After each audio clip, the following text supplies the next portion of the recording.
Xuska maalinta ciribtirka tikoorka adduunka loo aastay 21 Maarso ayaa si ballaaran looga xusay magaalada Hargeysa ee caasimadda Somaliland. Munaasabaddan oo si heer sare loo soo agaasimay ayaa waxa ay ka dhacday gudaha magaalada Hargeysa waxaana soo qabanqaabiyay ururka Adan Academy oo urur had iyo goor ka shaqeeya kana hawlgala arrimaha bulshada. Madashani oo ahayd madal aad u bilan ayaa waxa ka soo qayb galay mas'uuliyiin isugu jiray wasiirro xilal hore uga soo qabtay xukuumadihii u kala dambeeyay Somaliland iyo kuwa hadda jooga. iyaguna waxaan munaasabadaasi ka maqnaynay xisbiyada qaranka iyo ururada aan dooniga inay Sonsaf nagaad iyo marti sharaf kala duwan oo iyaguna madashaasi ka soo qayb galay lagu xusayay maalinta ciribtirka tikoorka adduunka. waxaana madashani lagaga hadlayay sidii ay Somaliland iyo Soomaaliba looga ciribtiri lahaa tikoorka iyo jinsiyadda iyaduna ay mas'uuliyiinta munaasabadaasi ka soo qayb galay kana hadlayeen mid u sharaxay sidii tikoorka looga ciribtiri lahaa guud ahaanba Somaliland iyo geeyga ay Soomaalidu degan tahayba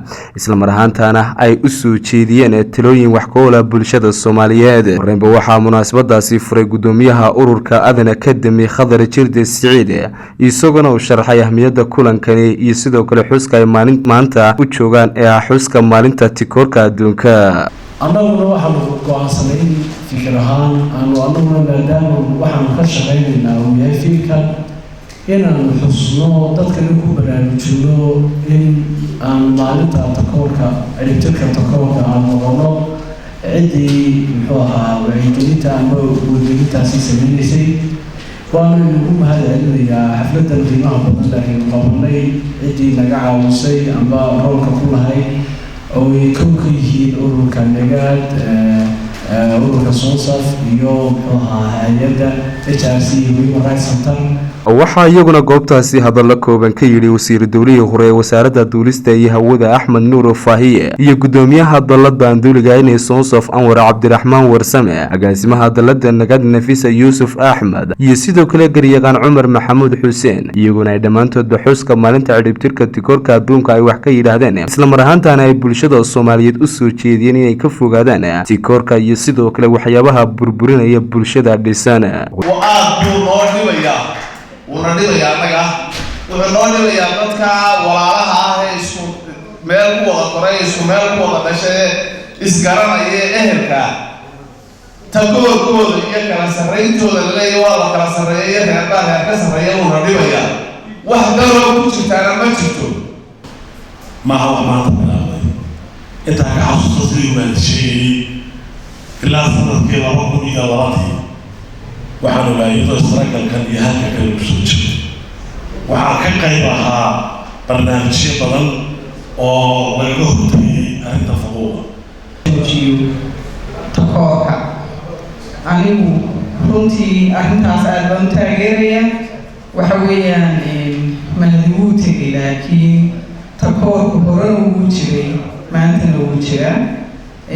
dadka la tikoora ma aha cid gaara haweenka ku jira dadka muxuu ahaayay laxaadka la amal disability-ga ku jira ilaa tikoorka iyo waxyaabo la xiriira dad badan baa hadalka iskaga dambeeyay wax badan sheegay oo dhii tikoorku ma jiro oo si direct iyo waa direct way ma aha waa indirect tikoor horta ugu jira yaan indhaha laga qarsan tikoorku ugu jira dambeyntiina waxaa iyaguna goobtaasi hadallo ka jeediyay mas'uuliyiintii ka socday xisbiyada qaranka ee u codiyay wadani iyaguna halkaasi bulshada iyo sidoo kale ummadda Soomaaliyeed ay ugu baaqeen in ay ka fogaadaan wax kasta oo burburinaya dhisidda iyo wada noolaanshiyaha ummadda Soomaaliyeed.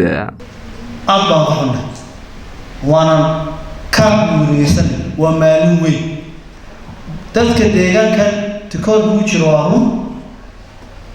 dhinacyo badan baa laga tikooraa guurka waxbarashada caafimaadka deegaanka siyaasadda sector walba dowladnimada iyo dadka iyo diinta waa laga tikooraa. ilaahay subxaanahu wa tacaala wuxuu sheegay oo aayad quraan ah iyo kitaabkiisa quraanka uu ku sheegay inay tahay sida loo kala العبس الدنيا يا أيها الناس إنا خلقناكم من ذكر وأنثى وجعلناكم شعوبا وقبائل لتعارفوا إن أكرمكم إلهي عند الله أتقاكم culimada waan ugu baaqaya inay ku soo celceliyaan oo ay dadka diinta ay takoorka aad u qabtaan muxaadarooyin takoorka ka hadlaya. Samaale Cabdi Axmed Karinle, Carlson TV, Hargeysa.